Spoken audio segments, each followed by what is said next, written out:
Hi hello అందరికీ నమస్కారం. నేను మీ ఆదిత్య. మినీ కురుక్షేత్రానికి సర్వం సిద్ధమైంది.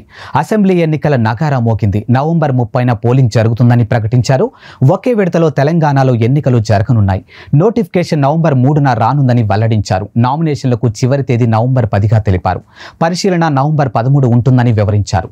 ఇక నామినేషన్ల ఉపసంహరణ తేదీ నవంబర్ 15 ఉంటుందని తెలియజేయడం జరిగింది. ఎన్నికల కౌంటింగ్ డిసెంబర్ 3న ఉంటుందని చెప్పారు. ఇక కొత్తగా యువతరం అధికంగా ఓటర్లు నమోదు చేసుకున్నారు.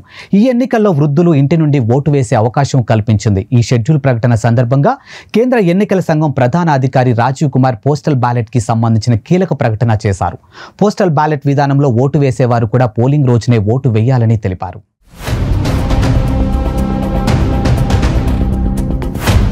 పోస్టల్ బ్యాలెట్ వేసేవారికి షాక్. మారిన రూల్స్. ఇది వరకు పోస్టల్ బ్యాలెట్ వేసేవారు ఎన్నికల పోలింగ్ జరిగాక కౌంటింగ్ తేదీ వచ్చే వరకు ఎప్పుడైనా ఓటు వేసేందుకు వీలుండేది. ఇప్పుడు కొత్తగా రూల్ కారణంగా వారు కూడా పోలింగ్ తేదీనే ఓటు వేయాల్సి ఉంటుంది. ఒక రకంగా ఇది వారికి షాక్ ఇచ్చే ప్రకటన అనుకోవచ్చు. ఎన్నికల విధుల్లో పాల్గొనేవారు పోస్టల్ బ్యాలెట్ ద్వారా ఓటు వేస్తూ ఉంటారు. అందువల్ల వారు పోలింగ్ డే తర్వాత వీలు చూసుకొని వేసేవారు. ఇప్పుడు కొత్త రూల్ కారణంగా ఎన్నికల విధుల్లో ఉన్నప్పటికీ అదే రోజు వీలు చూసుకొని తమ ఓటు వేయాల్సి ఉంటుంది. ఇది వారికి కొత్తగా ఇబ్బంది అయినా ఎన్నికలను అత్యంత పద్ధతిగా నిర్వహించే క్రమంలో కేంద్ర ఎన్నికల సంఘం ఈ నిర్ణయం తీసుకుంది.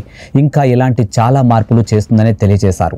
ఈసారి ఎన్నికల సంఘం ఎన్నికల నిర్వహణకు అత్యంత ప్రతిష్టాత్మకంగా తీసుకుంది. ఎప్పటికప్పుడు మెరుగైన మార్పులు తీసుకున్నట్లే ఈసారి కూడా చాలా మార్పులు చేసింది. అందులో భాగంగానే పోస్టల్ బ్యాలెట్ విషయంలో వస్తున్న విమర్శలకు చెక్ పెట్టేందుకు ఈ నిర్ణయం తీసుకుంది.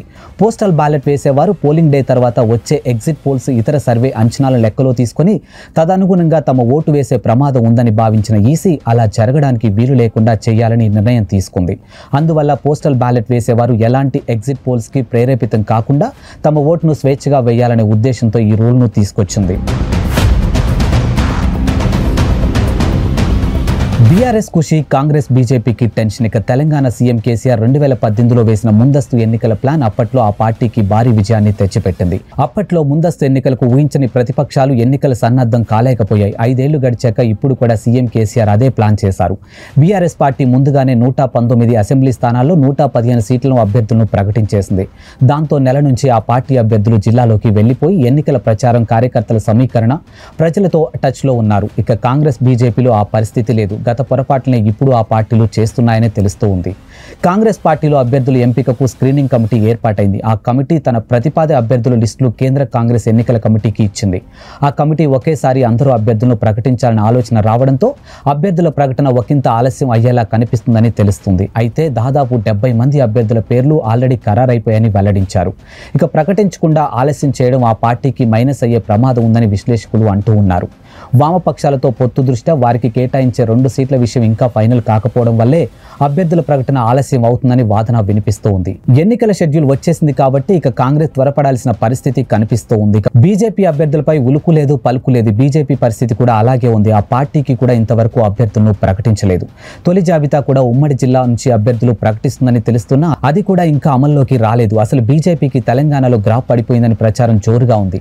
ఇలాంటి సమయంలో ఆ పార్టీ నెమ్మదిగా ఉండడం ఎన్నికల్లో నెగిటివ్ ఫలితాలు వచ్చే ప్రమాదానికి దారి తీయగలదని నిపుణులు విశ్లేషిస్తున్న వేళ అసెంబ్లీ ఎన్నికల షెడ్యూల్ వచ్చేసింది కాబట్టి తెలంగాణలో ఎన్నికల కోడ్ అమల్లోకి వచ్చేసింది. అందువల్ల ప్రభుత్వం ఇంకా కొత్తగా ఏ పథకాలు ప్రకటించే అవకాశం ఉండదు. అలాగే కొత్తగా శంకుస్థాపనలు, ప్రారంభోత్సవాలు ఉండవు. అలాగే భద్రతా వ్యవస్థలు యాక్టివ్ అయిపోతాయి. చాలా మార్పులు వచ్చేస్తాయి. పార్టీలు, కార్యక్రమాలు, నేతలు, అధికార ప్రచారాల విషయంలో షరతులు, తప్పులు. అందువల్ల ప్రతిపక్షాలు ఎంత త్వరతపడితే అంత వాటికి ప్లస్ అవుతుందని వెల్లడించారు. అదే ఆలస్యం చేస్తే దెబ్బతినే ప్రమాదం ఉందని విశ్లేషకులు అంటూ ఉన్నారు. మరి ఎన్నికలు బీఆర్ఎస్ కి ప్లస్ అవుతాయా లేక ప్రతిపక్షాలకు ప్లస్ అవుతాయా అన్నది ఫలితాలు ఇప్పుడు చూద్దాం.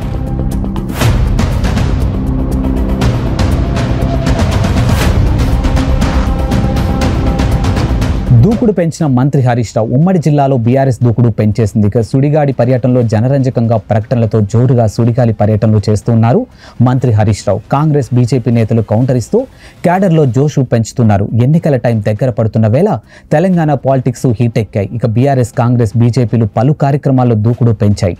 ఉమ్మడి మెదక్ జిల్లాలో వరుస పర్యటనలో చుట్టేస్తూ ఉన్నారు. ఇక బీఆర్ఎస్ అభ్యర్థుల గెలుపు కోసం ఏకంగా తానే రంగంలోకి దిగి ప్రచారాన్ని మొదలుపెట్టారు. గెలుపు కోసం ఇప్పటికే ఆయన ప్రచారం నిర్వహించారు. మంత్రి హరీష్ రావు సిద్దిపేట, దుబ్బాక, రామాయపేటలో హరీష్ రావు సుడిగాలి పర్యటనలు చేశారు. ఇక రామాయపేటలో ఇటీవల నిర్వహించిన సభలో పద్మాను ఈసారి భారీ మెజారిటీతో గెలిపించాలని ఎన్నికల ప్రచారాన్ని మొదలు పెట్టేశారు. అలాగే పాలమూరు, మంచిర్యాల జిల్లాలో ఎన్నికల అభ్యర్థుల గెలుపు కోసం ప్రచారం నిర్వహించారు. ఇక్కడ అనే తేడా లేకుండా ఉమ్మడి జిల్లాలో ఈ కొన మొదలుకొని ఆ కొన వరకు చుట్టేసి తిరిగి తన సొంత నియోజకవర్గాల్లోనూ తేలుతూ ఉన్నాడు. బీఆర్ఎస్ అభ్యర్థుల్లోనూ జోషి పెంచారు. ఇప్పటికే రాష్ట్ర వ్యాప్తంగా అభ్యర్థులను ప్రకటించారు. ఇక కింగ్ కర్తవ్యం ఎన్ని నోటిఫికేషన్ల కోసం ఎదురు చూసిన అభ్యర్థులకు ఎన్నికల సంఘం తీపి కబురు చెప్పినట్లయింది. నవంబర్ 30న పోలింగ్ అని ప్రకటించడంతో అభ్యర్థులు ఆనందానికి అవధులు లేవు. ఎన్నికల సంఘం ప్రకటనతో ఓటర్లను ఎలా ప్రసన్నం చేసుకోవాలనే ప్రణాళికలు రూపొందించుకున్నారు. ఇక నియోజకవర్గాల్లో ఉంటూ ప్రజల్లో మమేకమై ఓటర్ను తమ వైపు తిప్పుకునేందుకు సన్నద్ధమయ్యారు. ఇక గులాబీ బాస్ ఆదేశాల ఉత్సాహంతో ఎన్నికల ప్రచారం మొదలు పెట్టవచ్చని భావిస్తూ ఉన్నారు.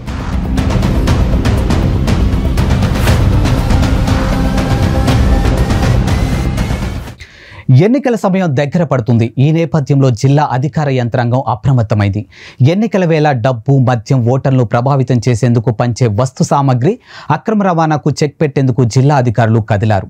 పోలీస్ రవాణా, ఎక్సైజ్, రెవెన్యూ శాఖల సమన్వయంతో జిల్లా వ్యాప్తంగా 7 చెక్ పోస్టులను ఏర్పాటు చేశారు.